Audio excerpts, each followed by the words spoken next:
Hello, everyone, and welcome to the Life in the Universe pandemic series.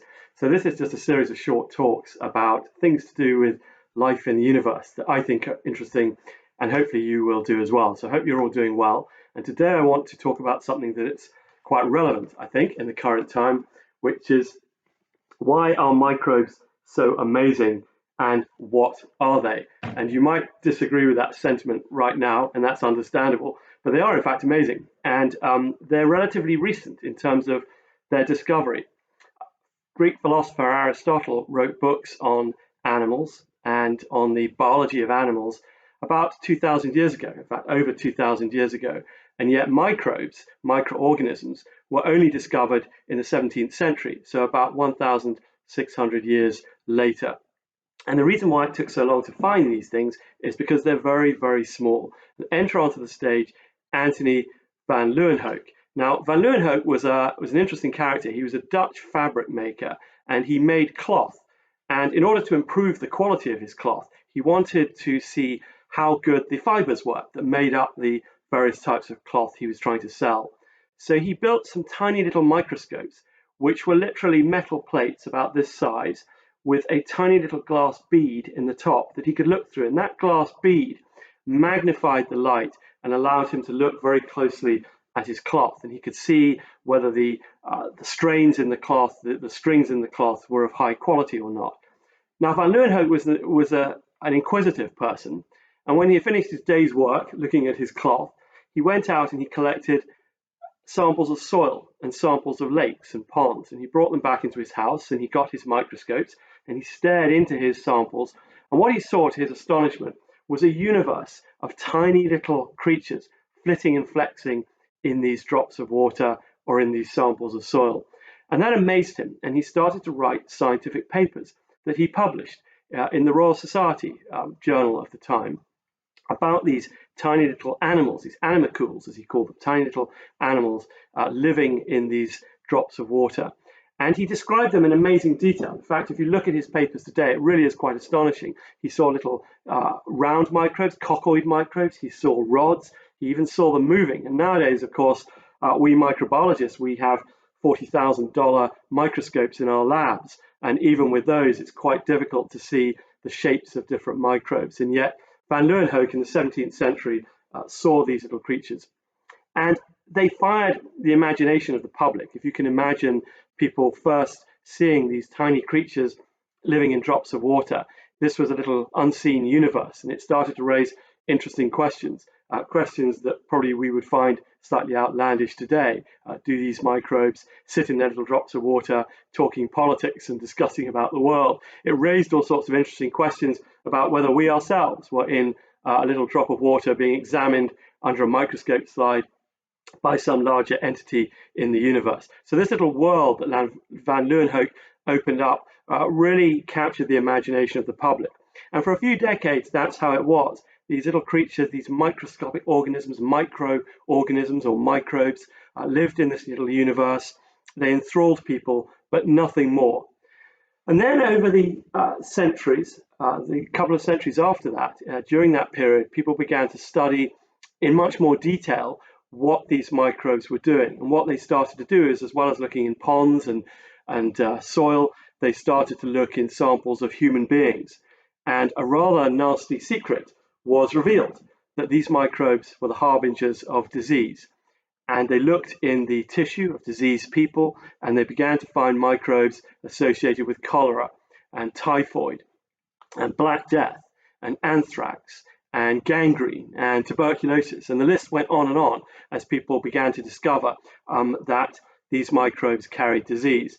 And the experiments that people did became more sophisticated. They isolated these microbes using primitive microbiological techniques, or at least primitive with respect to today's abilities. And they could show that if you transferred these microbes to other animals or people, the disease would transfer as well.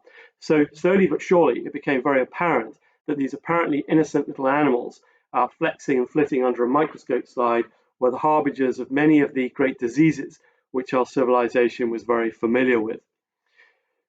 So that gave them a rather negative hue. People began to talk about microbes as being germs, and I'm sure you've heard this term germs. It's rather a pejorative word for microbes. It means it's associated with bad things. You'll hear about bleaches killing 99% of all known germs dead, and so on and so forth. So people began to think about microbes in a very negative way. Having said that, the thrilling part of this is that people began to realize that they could therefore cure these diseases, or at least try and stop them. That was not possible before. Before, they were just mysteries. People thought that diseases were caused by bad smells or something unseen drifting in the air. Now we can see the microbes, we could think about killing them off. And intriguingly, if you go back to van Leeuwenhoek's papers in the 17th century, there's one paper in which he describes taking some tooth plaque off one of his teeth and putting it in vinegar, and he describes how the little creatures that he can see under his microscope no longer move around. In fact, the actual phrase he uses was that they died presently, they died. So in fact, Leeuwenhoek had demonstrated antiseptic technique long before it was taken up in hospitals and in other environments as well. And if only people had read the papers in a bit more detail, maybe our ability to kill microbes and clean hospitals would have got a 100-year head start. Anyway, it was not to be, but people later discovered in the 18th and 19th centuries that you could kill off microbes, and you could clean hospitals, and you could sterilize medical instruments and clean operating theaters. Once one understood that these diseases were being carried by microbes, then it became, I wouldn't say an easy matter, but a relatively more logical matter to figure out how to clean them out of buildings and rooms and prevent them from traveling from one person to another. So the age of medical microbiology was born, and our ability to deal with some of the worst diseases in the world. As well as the bacteria, these microbes that have a membrane and their genetic material inside the cell. In the late 19th century, viruses were discovered when it was found that diseases could be spread between tobacco plants using filters that would filter out things much smaller than a bacterium would be filtered out with. People began to realize that there must be infectious agents that are much smaller than bacteria, maybe 20 to 50 times smaller. And these things were called viruses. And they would later be discovered to be non-cellular life. So they don't have a membrane as such. They have a protein coat that has some lipid, but they don't reproduce on their own. Viruses need other cells to reproduce. And if you're interested in that topic, the first little talk I gave in this series was about whether viruses are alive. So after the bacteria, the viruses were discovered. And with all of this knowledge, our ability to deal with disease and to understand the origins of disease were greatly improved. In fact, it was Louis Pasteur, a famous French microbiologist, who first made a rather, I would say, historic statement that was understood, but he was the first person to elaborate it in a very simple way, which was to basically say that germs are traveling through the air all of the time. So what you see is an empty atmosphere. If you look around in this room, it just seems like it's empty, but in fact there are bacteria and viruses everywhere drifting around outside in the street, and that these are continuous particles in the air. And it was Louis Pasteur who recognized that this was the fact, and it opened up a whole new vista on microbiology and dealing with diseases, insights that of course we have and we're hearing about every day with coronavirus, which drifts through the air, is transmitted from one person to another. That simple bit of knowledge that seems so obvious to those of us watching the news and reading about corona, that knowledge has been gained over centuries of hard-won work and experience from microbiologists. And as you can see, even today, we still have a long way to go to understanding microbes, how they infect us, and how we can defend ourselves against them.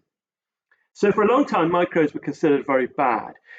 They were considered to be germs, things that we should try and kill. But in the 19th century, there were stirrings of something else.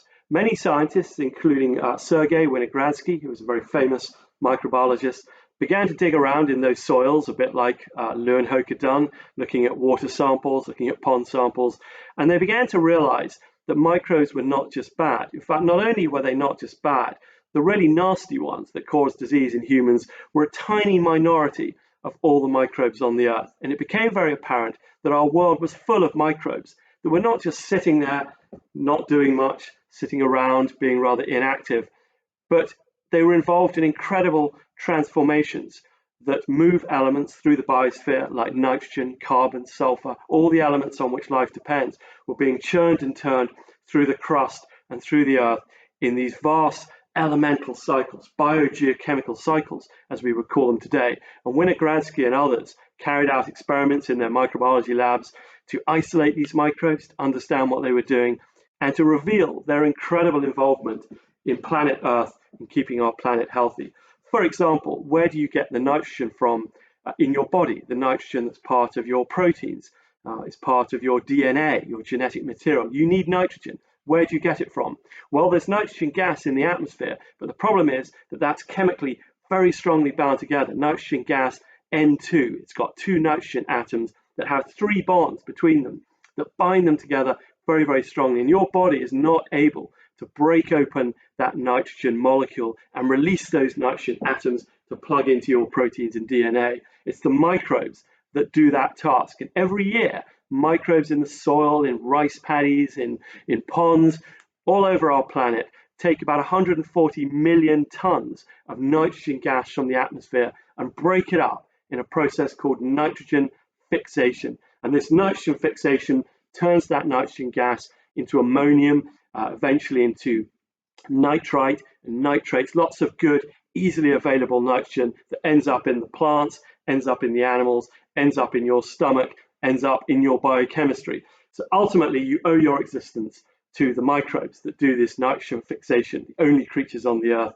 that have the enzymes and the biochemistry able to break up nitrogen and release it in this way. So let me repeat that, 140 million tons of nitrogen gas removed from the atmosphere and fixed into available nitrogen for you and me and every other creature on the planet. And if that did not happen, we would suffer from a nitrogen crisis and you would run out of nitrogen. So we really do depend upon the microbes. They're not just good for the planet, they're absolutely essential for all of the biogeochemical processes. And it goes without saying, of course, that you have microbes in your gut, you've got microbes carrying out all sorts of essential processes for breaking down your food.